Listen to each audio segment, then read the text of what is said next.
Navi Mumbai police आयुक्तालयातील central युनिटचे आमचे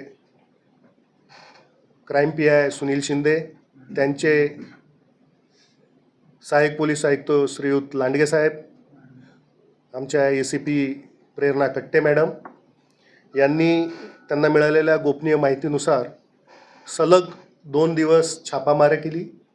यामध्ये पहिला छापा हा डोंबिवली स्थित रुनवाल गार्डन या इमारतीतील आलिशान फ्लॅटमध्ये टाकला आणि दुसरा छापा हा पुण्यातील हिंजवडी या ठिकाणी असलेल्या एका हॉटेलमधील रूममध्ये टाकला।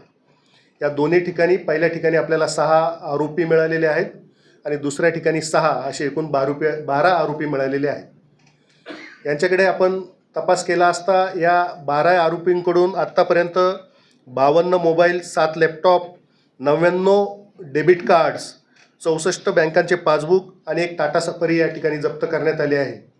सखोल त्याच्यामध्ये तपास केला असता असं निदर्शनास आलं की ही जे काही 2 ठिकाणं आहेत ही ॲज अ ब्रँच किंवा शाखा म्हणून कार्यरत होती आणि ही शाखा जो सायबर फ्रॉड किंवा गेमिंगमध्ये जे काही व्यवहार केले जातात किंवा जी फसवणूक रक्कम केली जाते त्या रक्कम ही पुढील लेअरकडे पाठवण्यासाठी ही ब्रँचेस किंवा शाखा या कार्यरत असल्याचं आपल्याला निदर्शनास आलेलं आहे।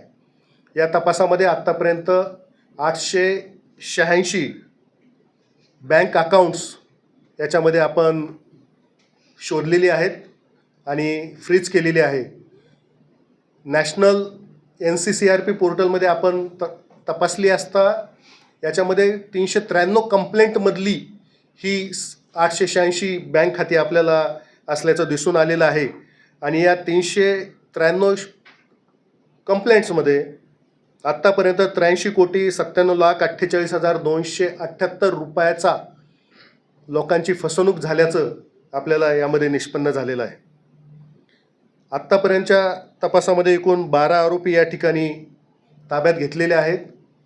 हे समवयस्क आरोपी असून मुख्यतः महाराष्ट्राच्या बाहेरील राहणारे आहेत आणि व्हॉट्सअप ग्रुपच्या सहाय्याने मोबाईलवर काही बँक खाती ही हायर करून त्यांच्यातून हे पैसे पुढे पाठवण्याचं काम या ठिकाणी चाललेलं असल्याचं आपल्याला निदर्शनास आलेलं आहे।